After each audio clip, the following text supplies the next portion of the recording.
Are you looking to get on the road to your dream career? You're in the right place. Welcome to the Mentor Select Podcast with your host, Derek Phillips. Always stay up to date on social media at Mentor Select and online at mentorselect.com. Here's your host of the Mentor Select Podcast, Derek Phillips. Welcome to episode 39 of the Mentor Select Podcast. It is always an honor to have you join us every week.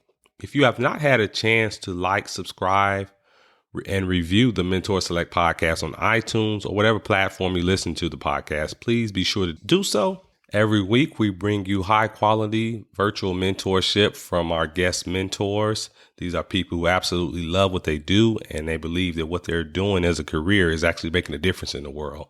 So that's certainly the type of people you want to receive mentorship from.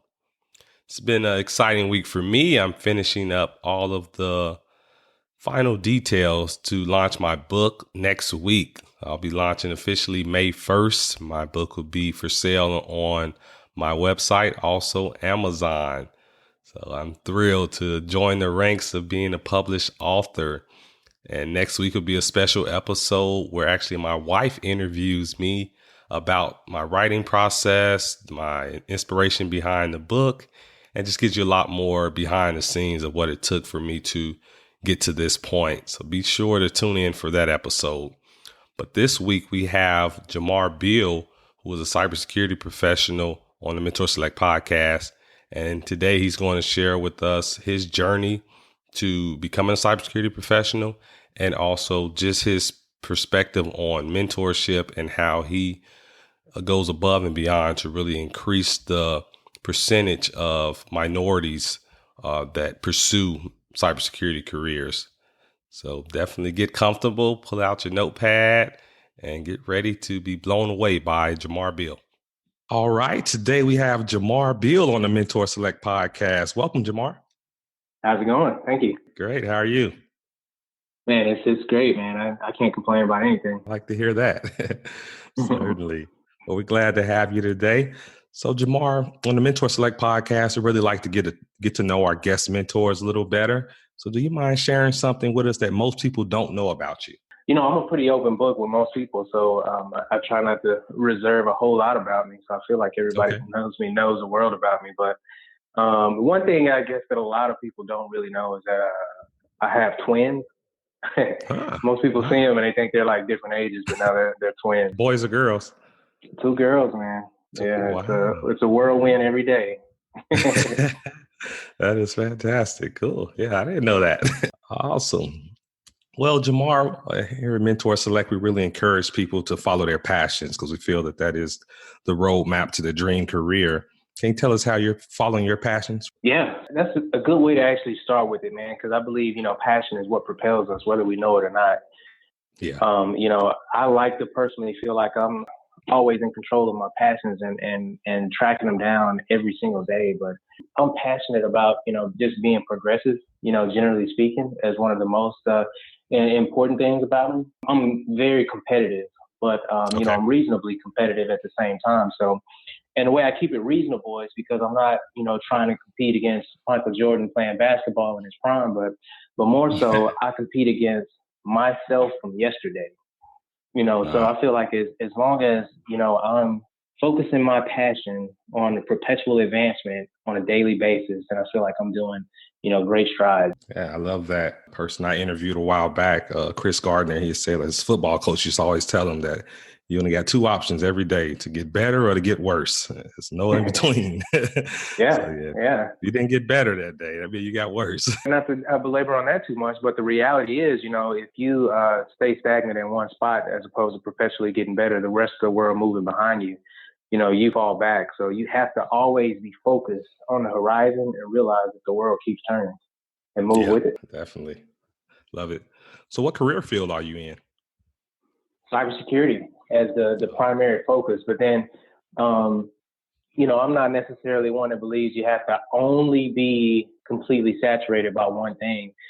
Some people's saturation point is a lot higher, and so is their curiosity. But, I try to do as much as I can, to reach that point of saturation on a normal basis. But cybersecurity is the first and foremost, but I also had just have an entrepreneurial spirit. So I just try to build, companies as I get the opportunities to, just on the side. Cool. All right. So yeah, I know cybersecurity is a booming field. How'd you get started in cybersecurity? I really want to say I just kind of stumbled upon it, but when I was in high school and I was getting an opportunity to think about college, I knew my family kind of had a pretty strapped background. The way I was looking at it is like I have to do something, right? As opposed to just graduating and not really doing anything afterwards, because life still happens. So I took like an aptitude test a long time ago, and they said, hey, I think you'd be good at this kind of stuff. That aptitude test was by DeVry University. They kind of helped to give me a little bit of direction on things that they thought I would be good at. It seemed like it was totally at random, but, after that, I was like, all right, I guess I'll give it a shot. So I did that, and I went to school. It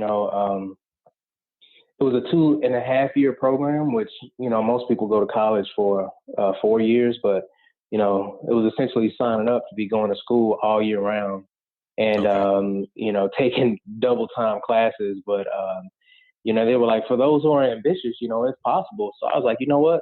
That makes sense. So when I first got there, I laid out all of my classes from the first day of college to the last day of college. So I never dropped anything, failed anything, or took anything twice. And I just powered through the whole time. So, but yeah, so I did that. And then when I got out, I just started working at an IT spot. And I just kind of always keep my head up to the things that are happening around. And I realized that the guys in security were the ones that were solving a lot of the issues, and they wound up being the go-to team for, a lot of the IT, rest of the connected IT environment. So I was like, that seems interesting.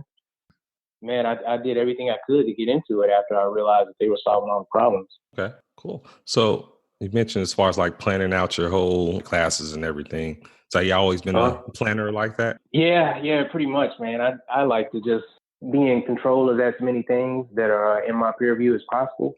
You can't control the whole world, but the things that you can, I try to make them a part of, expected things that are inevitable, and plan for them. My mom kind of instilled like those budgetary, perspectives in my head. And she's like, hey, if you're only going to get this amount of money, and you've got a certain amount of bills, instead of waiting till the end of the month when all the money's gone and deciding what you're going to pay, she's like, hey, just do it beforehand. You'll save yourself a lot of stress. So it kind of went into a couple different areas of life. So I just started, planning things out as far as I've got visibility into. That's a valuable lesson, certainly. An area I'm still trying to work on, but yeah, certainly. Good lesson. So you mentioned the difference between, a lot of times people go to school for 4 years versus 2. What's your viewpoint on getting associates instead of a bachelor's, especially for a technical field like cybersecurity? Yeah, man, great question, man. That question is worth its weight in gold, because it's easy to perpetually sign up for like a college, life where you're just, in school, in class from one degree to the next, to the next, to the next. But at some point, like the amount of benefit or return that you get back out of degrees kind of tapers off a little bit. And people will tell you that just because, nobody can say that getting a degree is bad. But you also have to look at the time you have to invest into getting a degree and the money it costs too, right? There is an equilibrium, where the time and the cost actually meet the benefits and the rewards. And that's where, depending on what your trajectory is and what the field you want to get into, you have to focus on is where that equilibrium is. And then afterwards, like, school can be a hobby as much as you can afford. But the way I look at it is that I personally felt like with IT, I needed to have that ethos. I needed to have that credibility for other people to say, hey, you know what, we can give him a job because of this, right? Not being a guy who had like a lot of friends or a lot of background of, people that I knew that were already deep into IT. Essentially, I was the only guy in my whole family, in my whole circle that was connected to, computers at all. And I wasn't until I went to school. So when I graduated from school, because I had the degree, it allowed me to be able to get my foot in the door. Some people can get their foot in the door different ways, but for me, in order to get my foot in the door, I felt like I needed to have that degree. And because there's a lot of trainings that you can do now online, Googling and just, YouTubing, looking at instructional videos and stuff. And you can get a lot of education now for free. if you don't have that connection, if you don't have that circle of people to put you in contact, and then sometimes, yeah, you totally need to have a degree because it's more than just a piece of paper that vouches for your exposure to a certain topic, but it connects you into a hive of people that gives you a connection to strangers that you didn't know before. So. Yeah, I like how you broke that down in terms of the return on investment. Yeah, I totally agree. They're not cheap, man. I mean, degrees are, a lot of people wind up paying for them for 10 or 15 years, and some people even more than that. Yeah, totally. So what advice would you give someone, say, about to graduate from high school and they're interested in cybersecurity?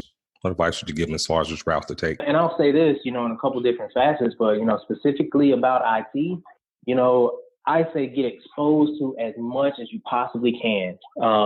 Just because that exposure, like I said, I say that generally speaking, but also specifically about IT. But exposure is one of those things that really gives you the option to make decisions, informed decisions, and also predict the route, the progress of IT. So, anything IT related, if you can look at it as far out in the future as you can imagine, and then bring it back in and connect the dots to reality, you'll always have a great plan on where you think things will go. So not just focused on where, information technology is right now, but looking through where we are now and what the possibilities and capabilities are for growth and expansion, because it's going to continue to evolve. And if your growth track is built on evolution and not just built on like stagnant state in time, and that's how you always know that, hey, this is something that I should be interested in. But, even breaking it down a little bit closer, right now, things that are really, really hot that I think will be a part of the future are stuff like scripting, the ability to write code, automation, virtualization, and really just things that make environments light and nimble. Yeah. And you brought up a good point in terms, I totally agree with all the technology now. You can learn so much just from YouTube or just all those free resources that's equivalent to like a master's degree just based on free stuff. So, yeah, dude, it's amazing what you can find out there, man. I mean, never think it's not out there because there's so much stuff out there. And then with IT, one thing I tell people also, if they don't get a degree, also a certification can help get their foot in the door. And like you mentioned, once you get your foot in the door, it's up to you. The sky's the limit at that point. Right. I totally believe in certifications just as much as, degrees, man. And, like I say, I aggressively go through routes on a lot of things. And man, one year I just buckled down. And this was obviously after I had been in the IT industry for probably about 10 years or so. But, I really buckled down one year and I was like, you know what, I'm getting certified because I need to get to the next level. I need to, be able to give every reason to move up to the next level with none for reasons why I shouldn't. So when I say I buckled down in 1 year, I got 16 certifications in life. Wow. And it does sound like a lot, but, also, like I said, I was already exposed to a lot of it for 10 years. And I just not taking the time to get some of those certs. So a lot of them I wasn't having to do like a lot of studying for, but some of them through that time, I mean, it was just like I cut out all the nights and weekends, man. And I was like, you know what, I gotta really make it happen, Okay. So did it pay off? It did, man. It made a really big change. It made a difference in the way I was able to deliver as a professional, but it also made a difference in the way I was respected as a professional at different conversations. It's like, this is Jamar Beall. He has certifications in this, and this. So people could instantly understand where my value was in the conversation and respect that value because it's not just an assumed understanding of it, but it is an approved and certified understanding of a general topic. So, it definitely helped. And I learned a lot of stuff in the process too. I'm not gonna act like I knew all of the stuff beforehand. And even just locking in like a framework of thought through some of the information that you study to get certifications makes it easier to leverage and actually put to work. Good point. So speaking of moving like up to the next level, and in terms of the representation of minorities in cybersecurity, would you say that minorities are underrepresented in IT cybersecurity? I really do. Try to get more people involved from different diverse backgrounds, just because I know that it's one of the launch pads into changing your perspective on life. So I put a lot of stake into like stretching to get other people involved. As many people as I can from all diverse backgrounds. But a lot of times I go to large conferences and I just kind of pay attention to the demographics and the diversity of a group. whether it's just, hey, this one has all hackers here. This one has all business people here. This one has all, not as many Black people here. This one has more Black people, just depending on where the area is too. And, I subtly try to keep track of a lot of that stuff, man. And I don't think it's underrepresented at all, man. Quite honestly, it's not that many Black people that are in IT. So, I'm always like, hey, man, this is a great opportunity for you. If you've never been interested, in IT, here's your chance. But, I think a lot of people get a misrepresentation of what IT is, in reverse, right?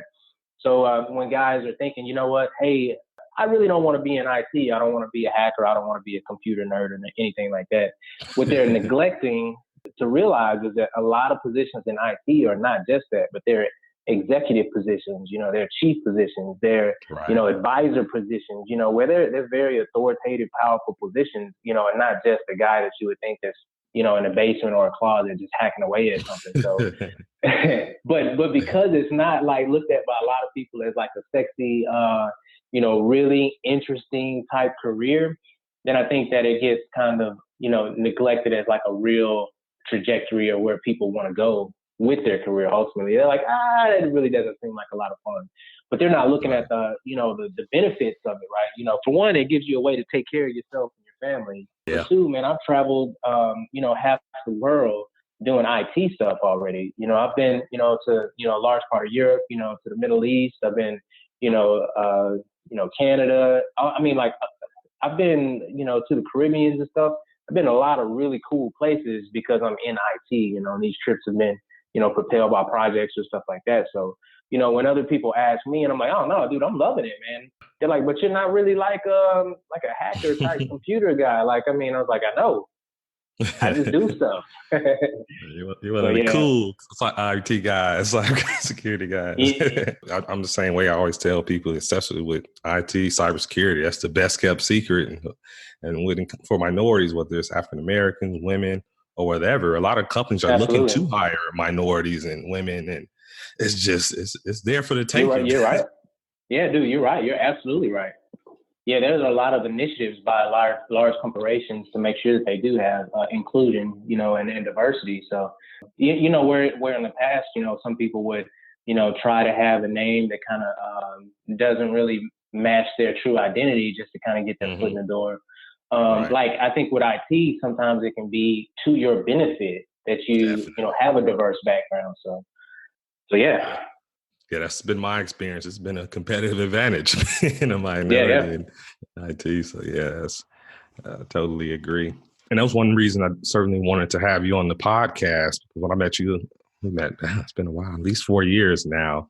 Mm-hmm. Yeah, I was just immediately just blown away by your professionalism, and you carry yourself as an expert, and you live up to it. You certainly know what you're doing, and you really hone your craft. So that's something I've always admired about you.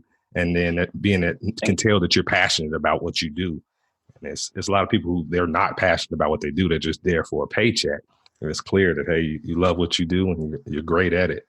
And man, thank you for saying that too. And I want to circle back on that, also, you asked about passion earlier, and then also you asked about how did I find, or land my spot, in IT, and realize that was one of my passions. As like someone who's younger, who's looking for a career or field, like I said, exposure is the big thing. And then secondly, follow your passion. The reason I say those things too is because like whenever you're actually looking for that thing that you like, if you find something that you're passionate about and you make that a career or a profession, sometimes that passion is enough to carry you in that career. Like, I gave the example one time about, for guys building rocking chairs, something that most people would consider, an outdated technology or an outdated comfort. If you're building rocking chairs, but you're making those rocking chairs out of passion, that passion is going to drive you to make a rocking chair better and better and higher quality than anybody else who's making them. Because you're not just making them, you're making them with a touch of love in every little thing that you do. And that is reason enough for people to say, you know what, I'm going to get a rocking chair and I'm driving from Minnesota to Texas to get one that Jamar Beall, because I know he makes the best rocking chairs in the nation. So just that passion and that will to be driven, to hone your craft and become better and better and better at it will sometimes make an industry in itself. Right. So, that passion is like a very strong tool. So, to anybody who's out there looking for a career, man, follow that passion, but also pair it up with being exposed to as many things. I talked to a guy who was really passionate about IT as well. He was like 6'6", man, and he was a basketball player in his prior life.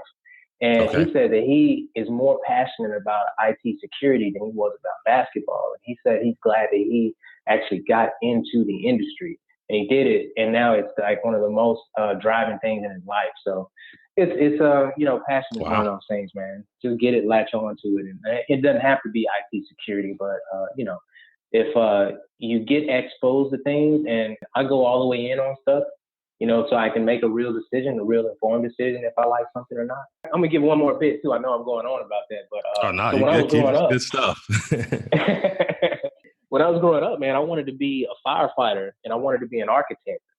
I thought about both of them really heavily, but I looked at the amount of investment that it took to be an architect, and I realized that my family really wasn't positioned for that. So part of the reason why I went through school so fast is because I knew my family could not fund me being in school, for 3, 4, 6, 8 years. Like, some other families have the option to do. So I was like, I got to get in and get out, because you know what? My family is putting everything behind me to make sure that I can do this. So I got to be respectful of them, right? And that was really my biggest driving force behind getting in school and getting out of school fast, because I knew that my family put so much stake behind me. I was realizing, at the same time that I had to, make some real decisions, right? And I was like, I either have to do something or do something, that I like or that I think I would like. So I was doing a little bit of gamble, but I liked the exposure because IT was something totally new to me. As I was going through that process, man, I stopped and I was like, you know what, I would like to be a firefighter. And one of my cousins told me, hey, you know what, it would be cool, but the thing is, there's just not a lot of options for advancement on that. Firefighters get paid with a cap. You can't really move up as much. So if you want to make money, you may consider something else. And I said, okay, well, that's a good point. Thank you for giving me that information. So I went ahead with the IT route. And then afterwards, I volunteered as a firefighter. So I went all the way through the fire academy, went all the way through the police academy. And then, as an occupation, I became a network architect and also a security architect. So while I did have those passions that were a little bit different directions, I never abandoned them. I still accomplished them, just in a little bit different facets. So instead of being a firefighter, as a full-time occupation, instead I could buy my way into being a firefighter by donating my time. Wow. That's a good point. Just like you say, if you're passionate about something, hey, you don't have to, that have to be your career or your sole career, but you can always volunteer and do things that you're passionate about. So that's a good point. And then also going back to what you said earlier, it doesn't have to be just one thing that you're passionate about. There can be multiple things that you're passionate about. And you can divide up your time and efforts accordingly.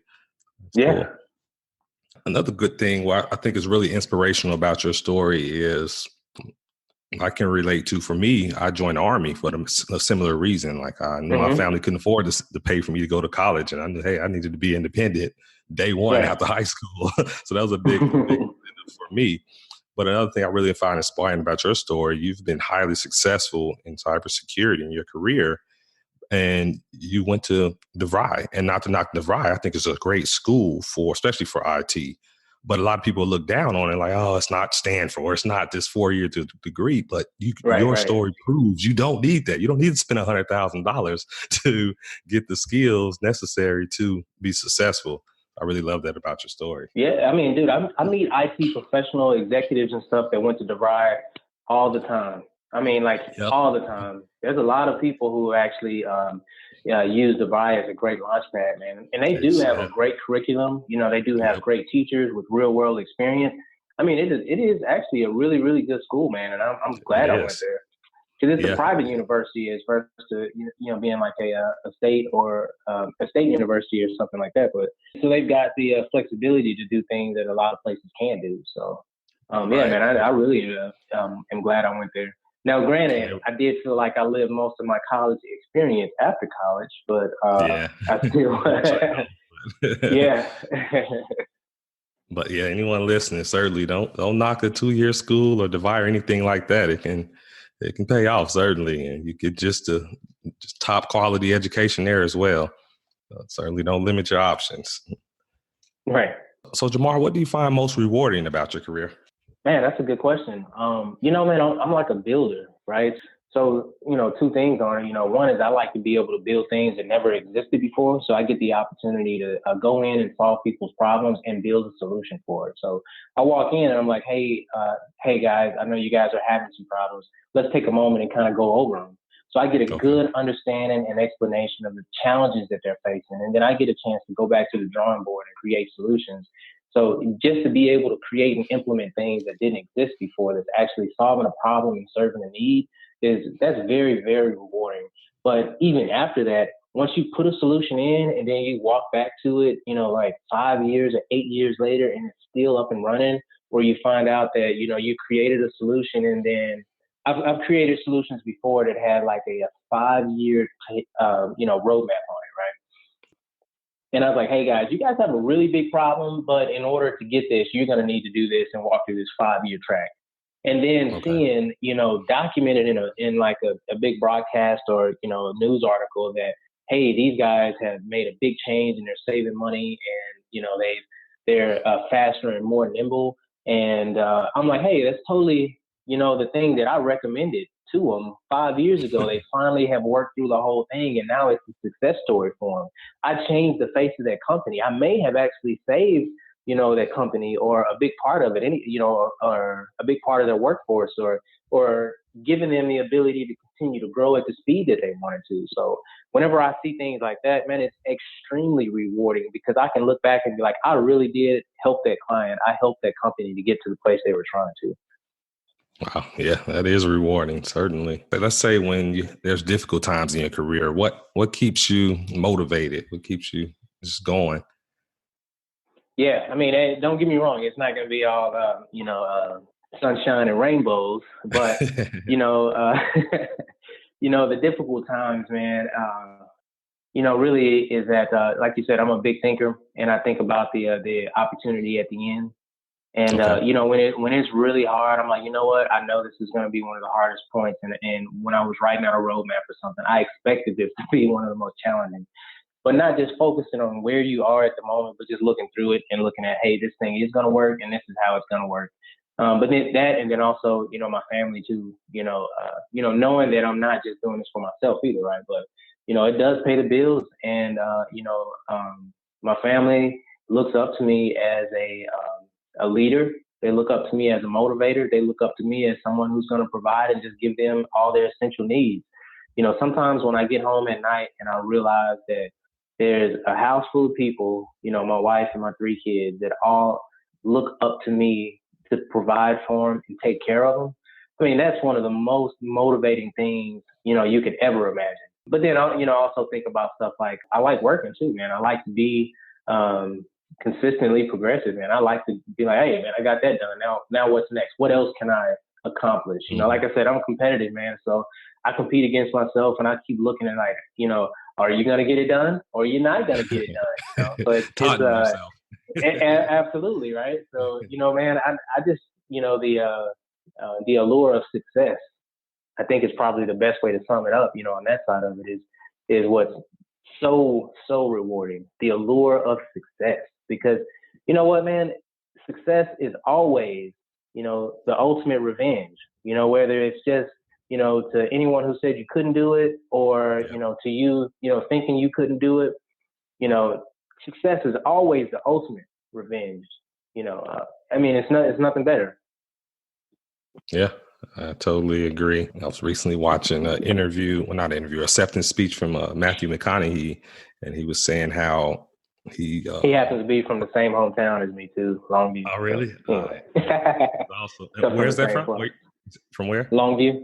He lives a lot of places in Texas, but he did an interview one time where he was talking about growing up in Longview. Yeah, it's pretty cool. Yeah, I'm a big fan of his, but he was talking about how he's very competitive, but who he competes with is basically like himself 20 years from now. So Oh, okay. basically, yeah, he know he's never going to be able to catch that person himself 20 years ahead. That's what drives him. He's not competing against another man, no one else. It's himself is 20 years from now. Yeah, that's pretty cool. That was deep. Yeah, I like that. And I love what you said about as far as it's just being so inspiring, knowing that you have your family depending on you and looking up to you. I always say the greatest leadership role we have, most important leadership role we have is being a leader of our family. So Yeah. that is, at the end of the day, that's what matters the most. Yeah, because for your family, you're a leader and a teacher. How do you teach someone? You can teach them with words, but you best teach someone by example. You can't, so if you're raising kids and you're trying to teach your kids, like you can tell them all day, but they're going to look at what you're actually doing. So, Right. like just getting up every day and getting it done is what's going to be the best teacher for them, in my opinion.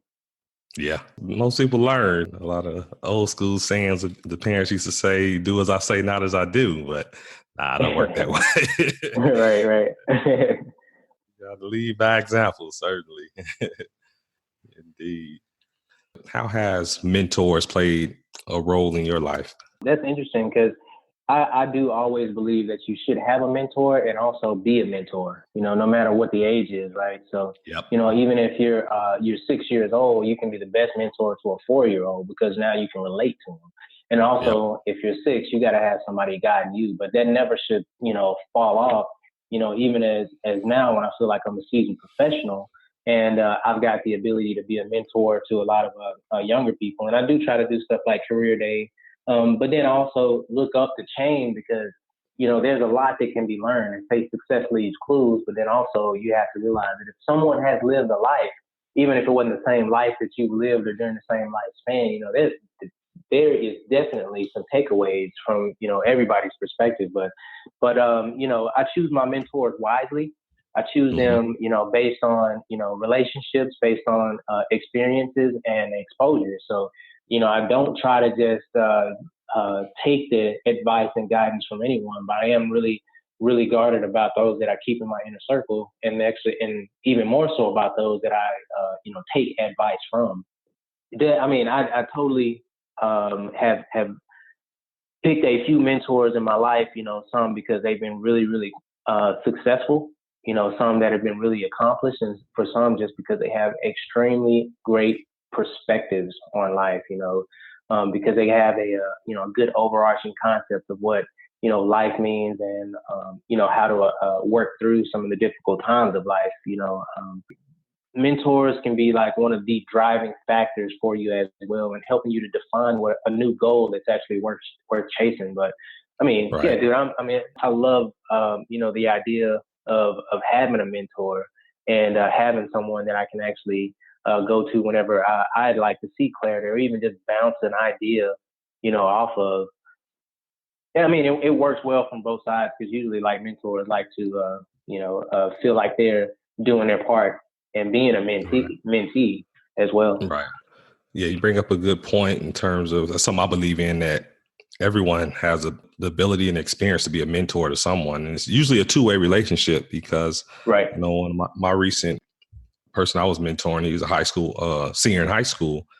But during that experience, I learned stuff from him as well because he had a different perspective. Right. So that it goes both ways. And yeah, that's a good point. And just, really they give me more perspective, like where I think I had a goal or an idea, they stretch it a little bit more for me. They're like, hey, that's great. Take it one more step, because that's a true mentor is going to give guidance that grows the person that they're, training essentially. Yep. Yeah, certainly. And that was my vision with this podcast, and that the select part, like you said, being very selective who you keeping your inner circle, who you take advice from, who you select as mentors, because that is important because they do they can impact your life based on the advice Absolutely. They're giving you. So you want to choose wisely. That's why I don't invite just anyone on to give advice. I really want to vet them first and make sure that, hey, they're legit and they really believe in what they're doing. They believe they're making an impact, making a difference. And that's something that I've noticed, like based on people who are passionate about their career, they normally believe in what they do. They know that it's not just about the money. Yeah. They feel like they're really making a difference. They're making an impact in the world. So. And, one thing that I learned too is that, if you are extremely passionate, you've got to understand that everyone may not share your passion, even a mentor in some cases. But what you don't want to do is put all of your, all your stake in a mentor. You still have to hold true to a little bit of your values and your perspective too, because we're all unique. Some people are going to have insight on the things that nobody else in the world will. Sometimes that's you. So, always, when you choose your mentor, I always like to choose one that's very positive, but also real too, right? One that can give me that extra kick, but also ground me when I need to be grounded. It's not for a mentor to necessarily tell you what you should or what you should do, but more so to be thought provokers. Someone to just make your wheels spin.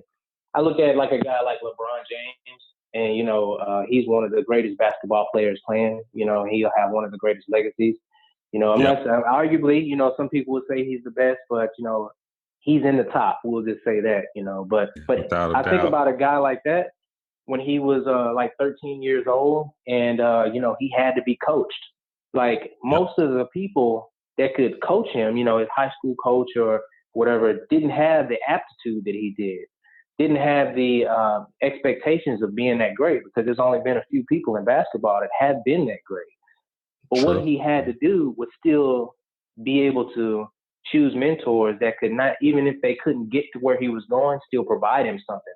And you can still provide, a direction or receive direction from someone who doesn't necessarily have the same abilities or capabilities. So just because someone, doesn't go down the same field, or just because someone doesn't have the same opportunities in front of you, doesn't mean that they can't give you guidance.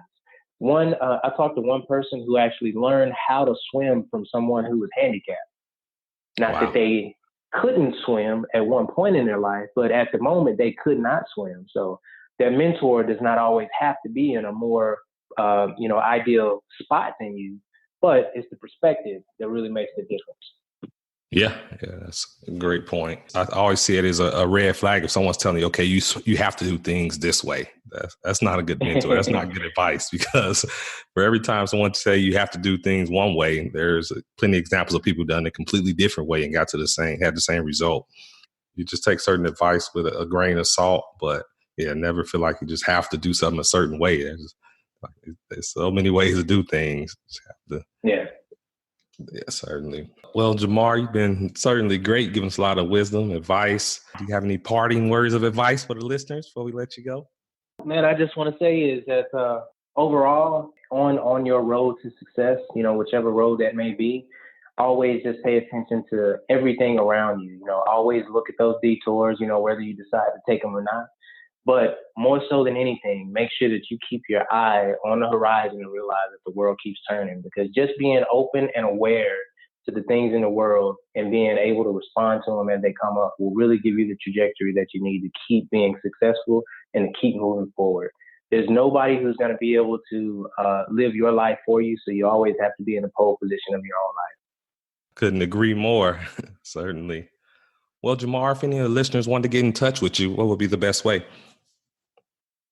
I'm really responsive to email. My email address is jamar.bee.all@gmail.com.